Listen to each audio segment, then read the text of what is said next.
Later. I endorse the last words written, but this time there is no doubt in question. I shall not fear to sleep in any place where he is not.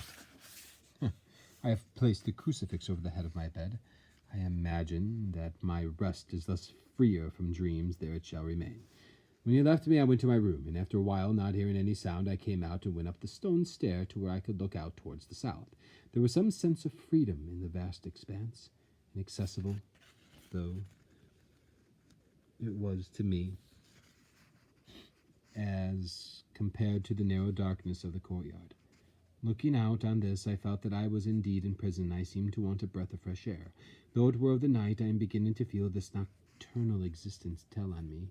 It is destroying my nerve. I start at my own shadow, and am full of all sorts of horrible imaginings. God knows that there is ground for any terrible fear in this accursed place. I looked out over the beautiful expanse, bathed in soft yellow moonlight, till it was almost as light as day. And the soft light of the distant hills became melted, and the shadows in the valleys and gorges of velvety blackness. The mere beauty seemed to cheer me. There was peace and comfort in every breath I drew. And as I leaned from my window, my eye was caught by something moving a story below me, and somewhat to my left, where I imagined from the lie of the rooms that the windows of the Count's own room would look out. Now the window at which I stood was tall and deep, stone-mullioned, and though weather-worn was still complete. But it was evidently many a day since the case had been there. Now I drew back behind the stonework and looked carefully out. What I saw was the Count's head coming out from the window.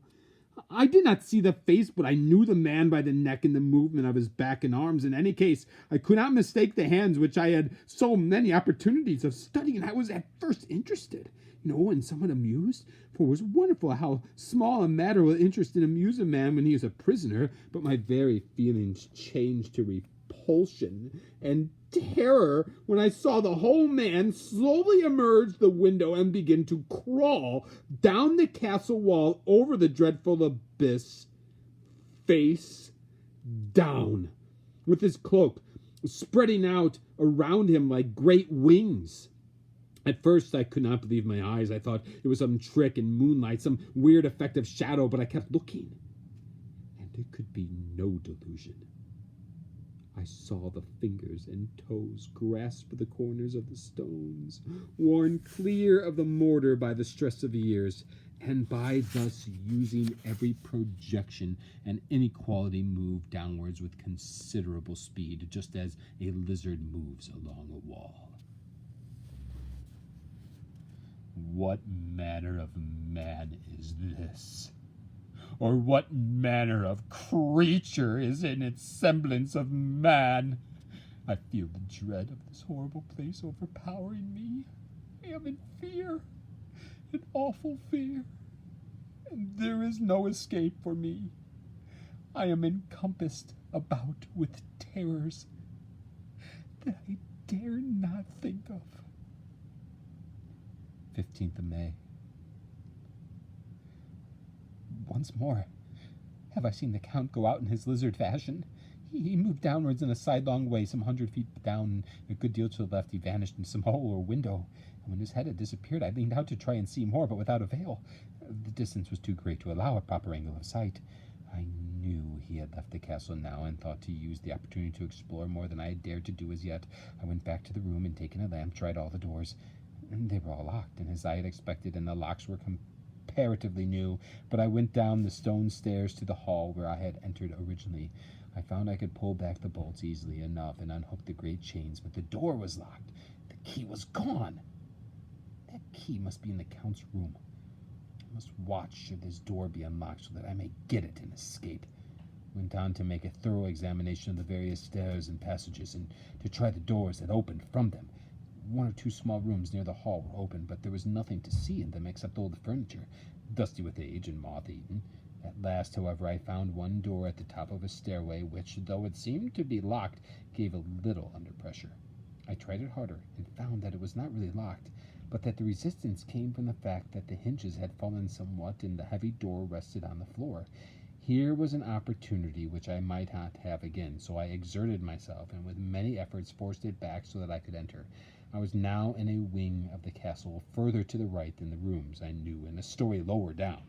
And from the windows I could see that the suite of rooms lay along to the south of the castle, the windows of the end room looking out both west and south. On the latter side, as well as to the former, there was a great precipice. Now, the castle was built on the corner of a great rock, so that on 3 sides it was quite impregnable, and great windows were placed here where sling or bow or culverin could not reach, and consequently light and comfort impossible to a position which had to be guarded were secured. And to the west was a great valley, and then, rising far away, a great jagged mountain fastness. Rising peak on peak, the sheer rock studded with mountain ash and thorn, whose roots clung in cracks and crevices and crannies of the stone.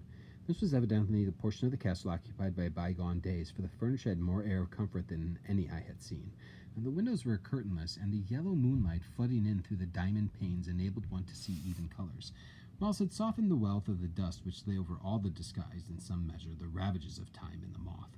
My lamp seemed to be of little effect in the brilliant moonlight, but I was glad to have it with me, for there was a dread loneliness in the place which chilled my heart and made my nerves tremble. Still, it was better than living alone in the rooms which I had come to hate from the presence of the Count, and after trying a little to school my nerves, I found a soft quietude come over me. Here I am, sitting at a little oak table, where in old times possibly some fair lady sat to pen, with much thought and many blushes, her ill-spelt love letter, and writing in my diary in shorthand all that has happened since I closed at last. It is 19th century up to date with a vengeance, and yet, unless my senses deceive me, the old centuries had and have powers of their own, which mere modernity cannot kill. Later, the morning of the 16th of May. God preserve my sanity, for this I am reduced. Safety and the assurance of safety are things of the past. Whilst I live on here, is there but one thing to hope for, that I may not go mad. If indeed I be not mad already. If I be sane, then surely it is maddening to think that of all the foul things that lurk in this hateful place, the Count is the least dreadful to me, that to him alone I can look for safety, even though this be only whilst I can serve his purpose. Great God, merciful God, let me be calm, for out of that way lies madness indeed. I begin to get new lights on certain things which have puzzled me up to now. I never quite knew that Shakespeare meant when he made Hamlet say, "My tablets, quick, my tablets, 'tis meet that I put down." Okay, for now, feeling as though my own brain were unhinged, or as if the shock had come which must end in its undoing, I turned to my diary for repose. The habit of entering accurately must help to soothe me. The Count's mysterious warning frightened me at the time. It frightens me more now when I think of it, for in future he has a fearful hold upon me. I shall fear to doubt what he may say. When I had written in my diary and had fortunately replaced the book and pen in my pocket, I felt sleepy. The Count's warning came into my mind, but I took a pleasure in disobeying it. The sense of sleep was upon me, and with it the obstinacy which sleep brings as outrider. The soft moonlight soothed, and the wide expanse without gave a sense of freedom which refreshed me. I determined not to return tonight to the gloom-haunted rooms, but to sleep here, where of old ladies had sat and sung and lived sweet lives, whilst their gentle breasts were sad for their menfolk away in the midst of remorseless wars. I drew a great couch out of its place near the corner, so that as I lay I could look at the lovely view to the east and south, and unthinking and uncaring for the dust, composed myself for sleep. I suppose I must have fallen asleep. I hope so. But I fear, for all that followed was startlingly real. So real that now, sitting here in the broad, full sunlight of the morning, I cannot in the least believe that it was all sleep. I was not alone. The room was the same, unchanged in any way since I came into it. I could see along the floor in the brilliant moonlight my own footsteps marked where I had disturbed the long accumulation of dust. Now, in the moonlight opposite me were 3 young women, ladies by their dress and manner. I thought at the time that I must be dreaming. I saw them, for though the moonlight was behind them, they threw no shadow on the floor. They came close to me and looked at me for some time, and then whispered together. Two were dark and had high aquiline noses, like the Count, and great dark piercing eyes that seemed to almost red when contrasted with the pale yellow moon. The other was fair as can be, with great